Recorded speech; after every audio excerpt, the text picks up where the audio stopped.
Has anybody heard from Crazy Dave? Has anybody heard from Crazy Dave? Has anybody heard from Crazy Dave? Shit. I haven't seen hide nor shaggy head of that boy in about 4 years, but you'd all know him if you met him. He had long, red, Raggedy Andy hair, he'd wearing 2 pigtails, had a Harley-Davidson handlebar mustache, wore work boots, baggedy-ass dirty jeans, 2 blue tattoos, and a sunburn. Played harmonica like the cat lost his balls. Yep, Crazy Dave. Always chewed on a toothpick or a long blade of grass, drank from the bottle, rolled the worst cigarettes, was impervious to insect bites, was one of the best damn tree-planting highballers east of Prince George. He never went anywhere without his damn dog, German Shepherd, name of Karma, completely loyal, sang and keyed any Bob Dylan tune, which is something even Dylan couldn't do. Has anybody heard from Crazy Dave? Has anybody heard from Crazy Dave? Has anybody heard from Crazy Dave? Shit. Now the cat couldn't spell to win a bet, but he carried this battered notebook full of his poetry. More sold per square word than the Lord's Prayer.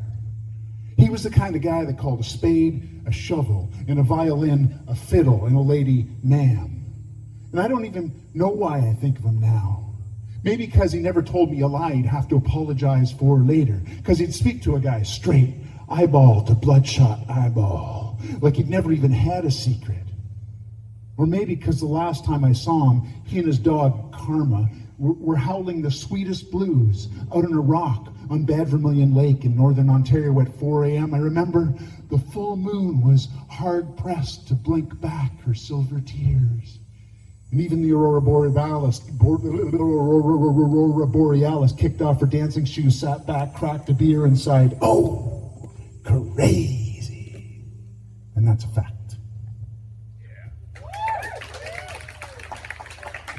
Thank you. So I spent years doing the poetry circuit. I was a strange, like I said in the thing there, I was a strange kid that, sat in donut shops and wrote poems. And these became they, before I started writing songs. So songs are a natural extension of this, but I love to do this. So this is a weird thing. Connor doesn't get to see my face, but he doesn't need to, right? I can feel your face. Okay, great. So I do have I have a CD up there, and I also have a book of poems, one-night stanzas, it's called. Light fixture. In my kitchen is one of those old-timey light fixtures you used to find in old country homes. Looks like a big, glowing, upside-down mushroom. One day my roommate, Luann, said, "Those flies in the light fixture drive me nuts. It's gross." She said, "One day I'm going to take it down and clean it." "Whatever," I said. Now that was a couple months ago. Now I can't seem to walk into the kitchen without my eyes straying to the collection of dead flies up there. Just a sort of gray shadow of death. Eating at this kitchen table is kind of like having a picnic under a hangman. I find myself in the morning wolfing down a bowl of granola, contemplating the deaths of those flies, like, how did they get there in the first place? And once inside, how did they die? Slowly roasting? Suffocating? Did they land on the hot bulb on purpose to get it over with? Or did they give up the ghost due to natural causes, old age, cancer, etc.? I wonder, how would it feel to have such a short life flash before so many eyes? Someday somebody in this house is going to drag their ass onto this kitchen table, jump up there, unscrew the screws from the ceiling, take down that light flick fixture and clean it. I tell you one thing, folks at Kippsfest, it won't be me. Thank you. So, Connor was telling me about this great poet that he's, was it David White? Yeah, and how spiritual he was and everything. So, sorry, Connor. These aren't very spiritual. I don't, maybe I'm just not a spiritual person. Maybe I am. Maybe I might have a spiritual poem. I have poems that are about people that I've met in my life. Anyway, this is a poem about poems. It's called Universal Poem Machine. Poems like a fingernail scratching the dust from a window to peer in. Poems to follow a light. Each footstep at 4 a.m., a poem echoing against buildings and downtown alleyways. Poems like breath, inhalation, exhalation of stanzas. Poems are clouds racing across the blue. Poems transcendental from airplane windows. Poems pouring from winter chimneys. Cool poems, crooked poems, straight and narrow poems, fashionable and practical poems, upright poems, and downright slutty poems.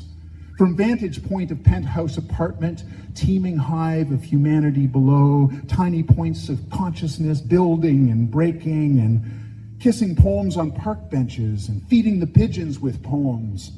I am a poem, screams a crazy man on a startled bus. Your poems are your life, says the stick-up artist with a ballpoint in his pen in his pocket like a pistol. Come, little one, I'll read your poems, says garlicky market woman. Poems issue from factory smokestacks. Poems reek like rotten egg sulfur in the air. Doctor, I have a poem on my foot and it needs removing. Hurry, I'm in a great deal of pain. Old MacDonald had a poem, E-I-E-I-O. Ring around the rosy, pocket full of poesy. The president reads his poem from the White House lawn on TV, and 10,000 troops are deployed. Nuclear poems are readied. At the Toronto Stock Exchange, poems are traded. They go up, they go down. People jump out of windows with worthless poems. Poems not worth what they used to be. Push around a wheelbarrow of poems to buy a loaf of bread these days. All the banks have poem machines. Deposit or withdraw poems for a small fee. Save up your poems for a down payment on a cottage or a condo. People in cars and on foot, even riding bicycles, get in accidents because they're talking on their goddamn cell poems. Anyway. Thank you. Nobody's really left yet. That's a good sign. This used to be a dishwasher for a living in Vancouver. This is called Dish Pig's Lament. Rinse and wash and dry and stack and hissing steam and pots and pans and cups and saucers and broken glass, and I sweat and I scream and I bust my ass. Oh, what crime have I performed to deserve this punishment on my form? My body brutalized, battered and torn. I curse the filthy day that I was born. And I'm up to my neck in scummy dishes and squid eyes and the rotten heads of fishes, and I rant and I rave in this stinking kitchen, and I'm bitching and bitching and bitching and thinking, contained in a cage of the choices I've made, I suffer the sentence of minimum wage. I fear I'll be a dish pig until the grave. Oh, a dish pig until the grave. And knives and forks and sinks of grease and pimples erupting all over my face, and broken bones and rended flesh, sinks clogged up with bits of death, and the boss won't shut up about his monstrous virility, and his wife is a hag and she screams at me viciously, and I rant and I rave in this stinking kitchen, and I'm bitching and bitching and bitching and thinking, a dish pig until the grave, a dish pig until the grave, a dish pig. That's it, man. I quit.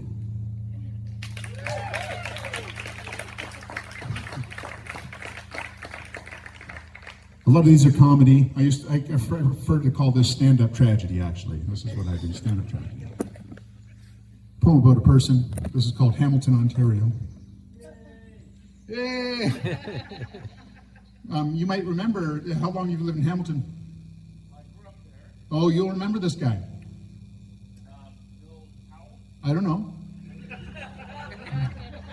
This crazy old man on Main Street in Hamilton, Ontario plays an outrageous squawking noise on the harmonica for loose change. Inhaling, exhaling, wailing any old note, sounding like a bagpipe being eaten by a goat. And I stand, he rolls his eyes, flails his free arm in circles, skips his crazy crippled up dance, bobbing and stumbling up and down and around. It's the saddest sight you could ever look upon. And I'm standing in the smelter-swelter summer stink of Hamilton, Ontario, eyes stinging with the yellow acid from Dofasco and Stelco in the air, and the diesel fumes gas from the asses of the goddamn transit buses, in the same black t-shirt and black jeans I was wearing when I got on the Greyhound bus in Vancouver 4 days ago, dumb, bum, broke. And I'm thinking, you reach a point in time where you can't count on anything. You can't count on the buses being on schedule. You can't count on the bank being open. You can't count on your lover to not love another for the month that you're gone. And you can't count on the functions of your body, your eyes to see clearly, your ears to hear, your heartbeat, your next breath, your spidey sense. And you can't count on the clock, the calendar, or the weather vane, or that you've got it together when it's obvious that the rest of this world is completely insane. But you can always count on the fact that that crazy old man will be dancing around on Main Street in Hamilton, Ontario, like a park pigeon with all his feathers caught on fire. And there's some small piece of hope in that. Is that the same guy? Bill Powell, now. Okay. Because I was about to put that in the internet and you'd be in trouble, right? Well, I'm sorry. I think this guy is too. This was written. A lot of these poems I wrote a long time ago, so they're not as mature, maybe, as I am. Paul's sitting there going, "What?" Incorrect. This is called "As God Looked On." Like when you're putting together a set of poems, you realize that these poems are all sort of caricatures of people, so you can't put them side by side. And then you got all these religious poems, you can't put them side by side. So this is like the first religious poem. As God looked on. In the beginning, God made coffee, and tasting of it, he knew that it was good. He strolled out into the front porch in his Hugh Hefner house coat, lit up a Cuban stogie, and sat down on the lazy boy to wait. "Wake up!" rang various church bells. "Arise!" cried the one-eyed dog. "Whatever!" wailed an ambulance. A garbage truck ate breakfast up one side of the street, then down the other as God looked on. And Mother Night heaved herself against the ass end of a new day and shoved it through the crack of dawn, and lo, it was born, and glory, glory, it was the same old story from sea to scummy sea. And the sun bloomed like a bullet wound against the blue uniform of the sky. And Nostradamus, the weatherman, swore under his breath, "Damn, wrong again," and decided to retire as God looked on. Swallows sang the 1812 overture, and the radio played "Wild Horses" as seagulls wove Celtic knotwork above a brass band playing Pachelbel's Canon in a Taco Bell parking lot as God looked on. And 1 million fresh secretaries made 2.5 million peanut butter sandwiches, sent the kids off to school, got into 1 million cars, and drove off one by one, hurrah, hurrah, to get stuck in traffic as God looked on. And he laughed a bellyful then, as all that he had made slowly came undone.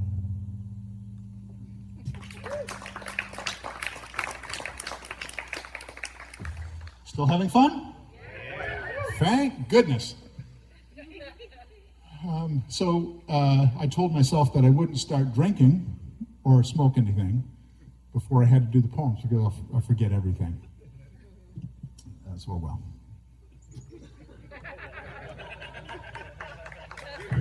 But it's sessionable. Cheers. Cheers.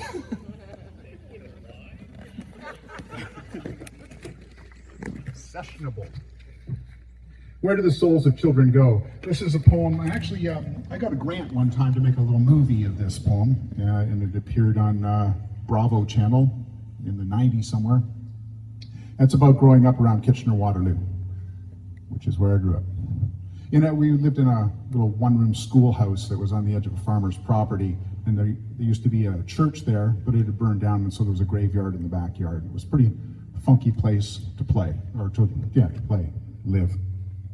This is a poem about that. I remember that we lived in the country, on a corner surrounded by cornfields, corn stalks standing in strict rows as if congregated together in sorrow, bowing and whispering softly among themselves to be respectful. I remember our home The squat converted one-room schoolhouse with cracks like wrinkles etched across whitewashed cement, and deep windowsills wide enough to sit in, furniture reaped from auction sales, church pews, washstands, bedroom bureaus. I can see my mother now as she was then, younger and thinner, hair tied back with a worn handkerchief, wiping sweat from her eyes with the back of her wrist. My mother sanding and smoothing the antiques, smoothing the surfaces to a mirror sheen so richly hued wood spirits could and would dance within the varied grains. And the odor of country cooking, honey, spices, hot paraffin wax. I remember coughing from the corrosive reek of vinegar while canning pickles in the kitchen. All this returns, and more still, a succession of moments unearthed like artifacts from my own lost history, the crippled with rust swing beside the sandbox that sang as I swung, the kicked up dust from the road that settled on every leaf and blade, the sharp tang of fresh picked mint on the tip of the tongue, the thousand nicks and scratches of childhood play. I knew the character of every tree and the climbing technique required of each. And I'd sit in the uppermost branches to see the countryside spread out like a patchwork quilt. And the leaves whispered to me in strange tongues. Pig shit, cow shit, shit smells everywhere, insinuated even within the weave of my clothes, so still now the occasional country drive is assaulted by clear glass memories released by the key of fecal aroma. And in the backyard, cordoned off by a fence of thick black chain, was a cemetery of some 100 plots, left over from a once church long since burned down. Beneath the tombstones, which were like brutal teeth stuck tight in strong grass gums, lay children, plucked by epidemics, cut down like flowers before blooming. And I gazed in wonder at the lambs and cherubs chiseled in stone, slowly eroding over these forgotten infants. The environment was a symphony, alive, awake, oblivious to the overwhelming silence of the dead or asleep just 6 feet deep. The hum of bees, the quiet roar of distant passing cars, the rhythm of the so-hot sun beating on my little boy back. And I remember in summer days my father propped against his double bass, as if caressing the resonant flesh of a red-resined woman to coax her to moan in the lowest tones. And I, alone in the cemetery, would pick wild strawberries, which flourished in the rich soil on the raised mounds. They were so small, you know. I picked hundreds to fill a single coffee cup. And I remember now, with the antiquated clockworks of childhood logic still keeping time in the dusty back rooms of my adult mind, I was convinced that the strawberry juice staining red my tiny pink fingers was the blood of those below, and that the tiny berries I consumed contained the reincarnations of their little lost souls.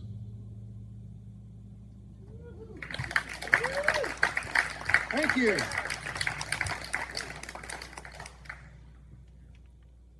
I've got these, most of these I've kind of memorized. Any mistakes I blame on alcohol. If it weren't for alcohol, it'd be perfect. But, you know, you have to make sure that you don't do anything perfect, because then you're not human. And I might as well be AI up here delivering these poems for you.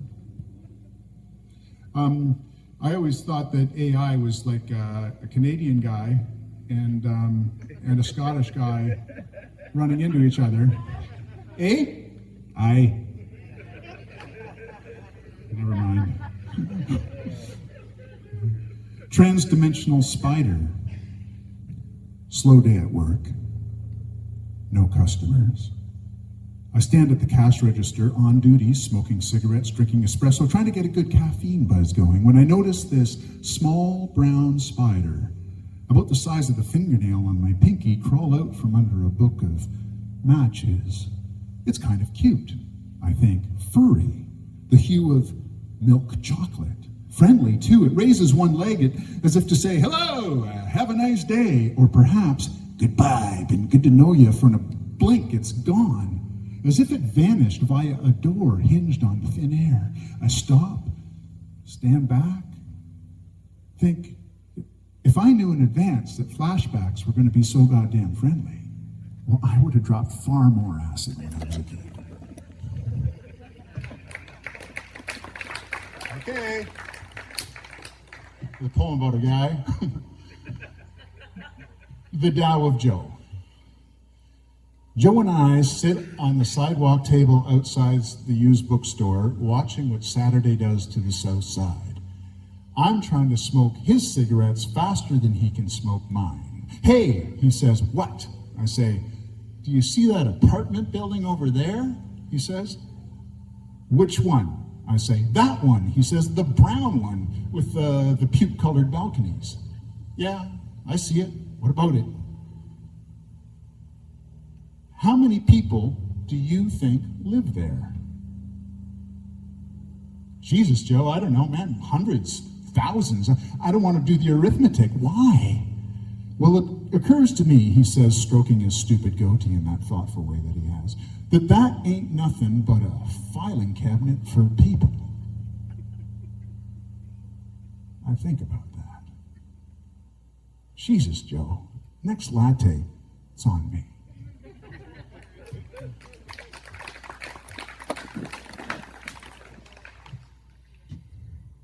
I am wood. I am not meat. I am wood. I am above as I am below. I dig my toes into the dirt and my fingers reach for the universe. My concentric rings of memory track history. Give me water and light and I'll live a millennium. Not meat, wood. Pulp me, press me flat, print poems upon me. I am a book of fine illustrations. I'm a walking stick, I'm a crutch, I'm a manifesto. I am a 1958 Gibson J50 Dreadnought guitar, and I have tone for fucking miles. Pluck a string and listen to the chaos unravel. Not meat, wood. I don't bleed blood, but sap. Maple, pine, cedar, spruce, elm, oak, larch. Not meat. I am a city for birds, standing among my peers with songs between my fingers. I am wood.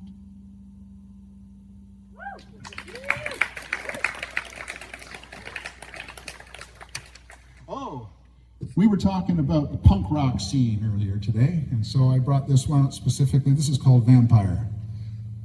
He wants to be a vampire. Why not? Oh, wait, start again. He wants to be a vampire. A lifestyle he thinks would match all the black dye in his hair, the black widow spider tattoo in the side of his scalp, his scary jewelry, prominent cheekbones, and wardrobe of shadows. He wants to be a vampire. Why not? He sleeps all day, stays up all night, hates the beach, wants to live forever. And wouldn't it be cool, he thinks, to chill his victims with his calculating stare, suck their blood straight from their jugulars and chuck their carcasses aside like so much trash. Oh, he wants to be a vampire. He's done his homework, read every novel by Anne Rice twice, owns a copy of the Satanic Bible, has a complete selection of Bauhaus dance mixes and his own crimping iron. Ooh, he's scary. Weekends, he gets all dolled up and goes to the alternative clubs, poses, shows off his clothes. He knows all the gothic dance moves. And he throws his body against the wire mesh on the dance floor like he means it. He's one of those straight guys who says he's bisexual, does acid and ecstasy because it makes him feel sensual, fosters a fake English accent to sound intellectual, and he's incredibly nervous, chews his nails to the quick till they bleed, breaks down with asthma attacks, and his legs and arms are sticks. His complexion is pale as the underbelly of a fish. And he wants to be a vampire! Or else, perhaps, a hairdresser.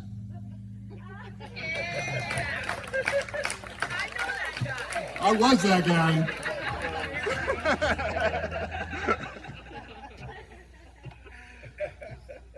But we were not alone.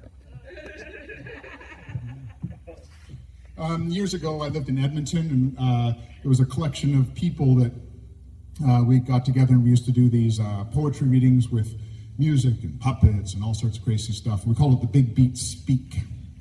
And Try to turn the feedback off. okay. So we used to put on these events called Big Beat Speak, and this was sort of meant as an introduction. I remember whirling lights, sparks whipping up and spinning out like frightened fireflies. Tornadoes of intense color, orange, yellow, red, white, flames highlighting sweat, flashing across flesh, you dancing life, you dancing death, the night the big beat chose to speak. And I remember Beelzebub played rub-a-dub on a big old oil drum stretched with human skin, rattled chains strung with teeth, and the jester-smelling prophets set up shop in the shadows by the trees and sold cut-rate crowns of thorns and musky resins and scrap metal jewelry. And he showed you how to paint your face, and you paid him with lies, and he died laughing, and we buried him in a shoebox, and nobody remembers the whereabouts of the grave. And gypsies told fortunes around the campfire, smoked Lebanese hash, ate deep-fried American beans from the can, and Shakespeare played with snakes as the tattooed man up the stakes the night the big beat chose to speak. And someone yelled, "Last one in is a rotten egg!" So everyone ran for the lake. White asses like balloons bobbed across the beach. Splashes and shrieks echoed from the cliffs. And I cooked up an omelet. And I watched 1,000 bats writing your name in the night sky. And Jesus would have walked across the water, but he turned it into wine instead and couldn't walk a straight line. He had his time with the waitress from the Wildcat Cafe anyway. I know, because I heard her shriek out his name. Jesus Christ, Jesus Christ.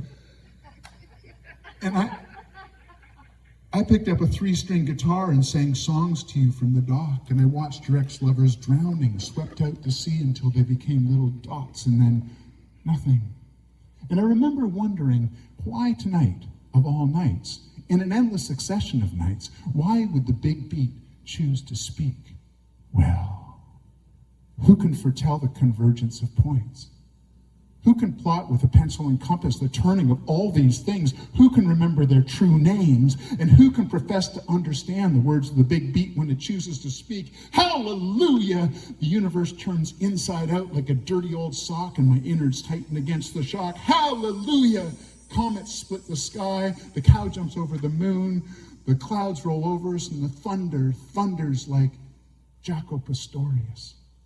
And not once, but thrice, the solstice moon is eclipsed, turning our souls to ice. Oh, may the fallen stars rise again. May the sky bleed. May the sun bloom. Hallelujah! All the old wounds open again, and I weep for the old pain anew, anew, anew. The big beat speaks, the big beat speaks, the big beat speaks again. And it's at times like these, quiet times, that I roll the past around in my mouth for a taste of what once was, and I ask unanswerable questions like, how much love has to be lost before we all become completely exhausted? How many unspeakable things must be spoken before we are blessed with silence? And I ask you, sister, where does the time go in which direction, and how fast was it moving when you saw it last? And I ask, where is there a sacred place to bury all our dead? And I ask, did you hear the big beat speak? Did you hear the big beat speak? Did you hear the big beat speak? Did you hear the big beat speak? And when, lover, sister, friend, when will it speak again?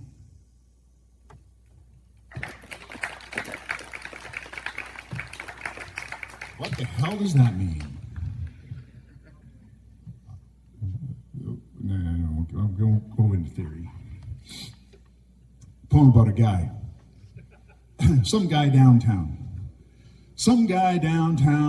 Oh, actually, you know what? Let's just think of Jay Kipps. Just for a second. This isn't about Jay Kipps, but let's just think of Jay Kipps with the pair of pants that he's had forever, with all the patches on it, that pair of pants. And this is Jay Kipps. Just imagine him playing the character, like he's the actor. playing this character. So we're making a video in your mind of this, but we're going to use him. We're going to use him. And use him for art. Just want to be included. Yeah.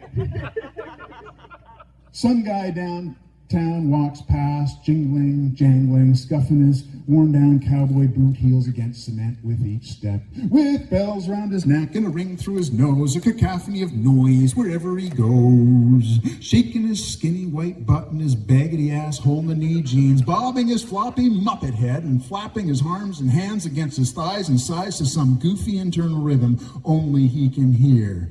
Looking like the lead tenor sax player in the Sally Ann band, man. Moving this losing out-of-tune jive like some old hippie whole lot of lug Volkswagen van, backfiring and farting up the sidewalk. A big old glad to be a madman grin the jackhammer couldn't crack smeared across his face.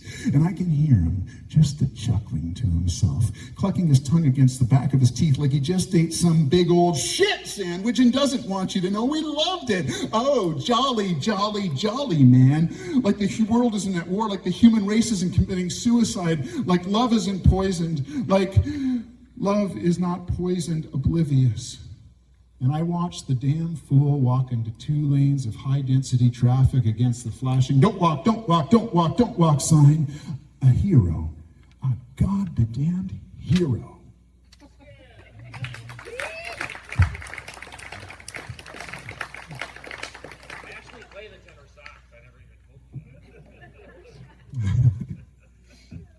I can't wait. Here we have a religious poem. Anyway. A little essay away from truth. I met the Buddha on the road, and he bummed a cigarette. I want to kill him slowly. I sat under the Bodhi tree, as suggested, like the original Gautama, got real hungry, charged with trespassing. And I couldn't hear the sound of 1,000 trees falling in the forest above the din of the logging machines.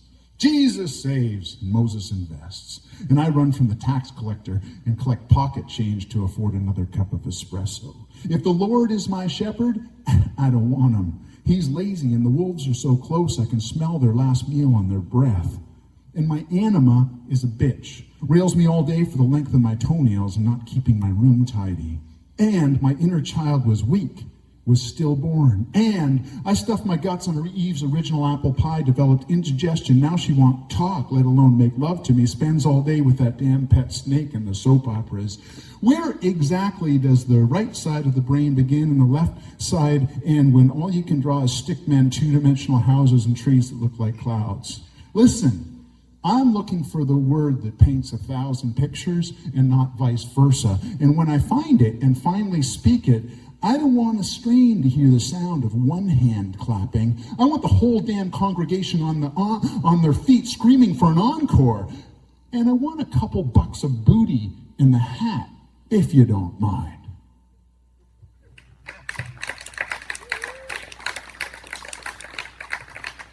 Balls. The guy on the motorcycle with the tattoos plainly has his balls hanging out of his jean shorts. Everybody notices, nobody says anything. Balls.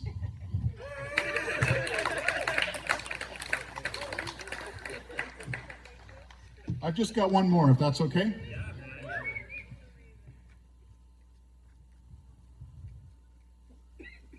This isn't about a person. Winnipeg bus station revelation. I used to take the bus across Canada, back and forth, because it used to be $99 one way, and it was the cheapest way to get to the coast. So that's what I did. And this is about halfway there. Winnipeg. Flat busted in the Winnipeg bus station, my one-way ticket tucked into my left shirt pocket to keep it safe next to my still beating stainless steel heart. Greyhound bus departing in an hour, destination dark realm of Hades via dead Saskatoon town and Edmonton. Nice three-headed doggy, I say, scratching Cerberus behind one set of ears to keep him hushed. I've entrusted Karen to carry on my baggage, a bag of dirty laundry, guitar, some books. And I sip acidic coffee reeking of the polluted sticks from a styrofoam cup, feel it gnaw onto the side of my empty gut, and goddamn, I scratch my stomach and sides in vain. Oh, now I remember, it was some days ago I accepted from Eve's uglier sister an apple, which, like some dumbass Adam, I consumed and found wormy to the core. And dismounting, she showed me her heels, and I paid for my meal with my 180 pounds of flesh, now crawling with crabs. Damn! I don't blame her, though. Every serpent must gag in his own tail sometime, I suppose. It's my fault my ass hits asphalt. Some of us never read the hieroglyphics, never read the writing on the wall. But I know I'm not alone. Just look around.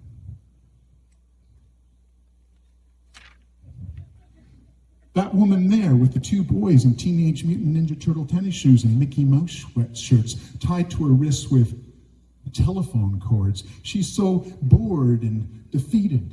And the bum in the Sally Ann suit picking the longer butts from the ashtray for a shred of tobacco to help cut the hunger. And the recession-battered businessman searching in solace in the Globe and Mail, smoking on, choking on a cigar. The both of them, bum and businessman, have the same traffic accident faces, cracks spreading from the shattered windshields of their eyes, and they're only distinguished by the cut of their suit and cut of their tobacco. And the long-haired son of a biker pushing a mop and pail, pack of smokes tucked into the sleeve of his black Iron Maiden t-shirt above his Harley Davidson Forever Fuck the World tattoo. Now, does that cat judge his progress through life by how many yellow, slippery when wet signs he leaves behind? And by the can, an Indian guy pushes shoe polish hash at $20 a cheap gram on an out-of-work carny on the way to her dad's funeral. And the Indian's love-hate knuckles are bruised and his left eye black and blue. But you should see the other guy, he says and laughs, throwing his head back to display his lack of front teeth. The security guard just watches, but he's given up on filling the demands of his uniform. He lights a cigarette, scratches his balls. Oh, the dreams of going back to Daddy's farm. Yep! Just a no-win situation in the Winnipeg bus station, that's all. Some of us never read the hieroglyphics, never heed the writing on the wall. Suddenly, a thin beam of revelatory light pierces the grimy skylight, focuses on my forehead, pries open my bloodshot inner eye, and I feel the heat and the weight of it, my mind impaled by light. Suddenly I see the interlocking varicose veins that lace through the very flesh of this universe laid bare to me. I have been touched by the hands of God, though I can see that he forgot to clean his nails. And suddenly I see the 7 billion hallucinations of grandeur that motivate us. The 7 billion pathways to the grave, like a randomly chosen system of lost beliefs. And suddenly I know that it's not your fault, my fault, their fault, that we act out the same history over and over and over again, changing only the names and the dates to protect the insane. Not our fault that we rewrite and romanticize and glorify to give meaning to our small, grim lives. Not our fault that experience becomes idea, becomes symbol, becomes empty of meaning, that spirit becomes religion, mythology, fairy tale, and is forgotten. Not our fault that value becomes money, becomes debt and enslavement, becomes death at the hands of thieves. Not our fault that lost Atlantis becomes ancient Rome, becomes New York, Paris, Moscow, London, becomes the no-win situation in the Winnipeg bus station. Then in a rush, the vision is hushed. The light shut off. And again, I'm as empty as my styrofoam cup, itchy as hell, hungry, hungover. And I start to sift through pocket change, moving in increments of nickels and dimes towards a fresh pack of smokes. And I think of how alone we all are. How alone I am. Alone with mother, brats, bum, businessman, janitor, carny, farmer boy, security guard, and a couple hundred crabs. Alone and strangely satisfied with it all. Thanks for taking your afternoon time to listen to me. That was a pleasure to have an audience and wonderful, beautiful people.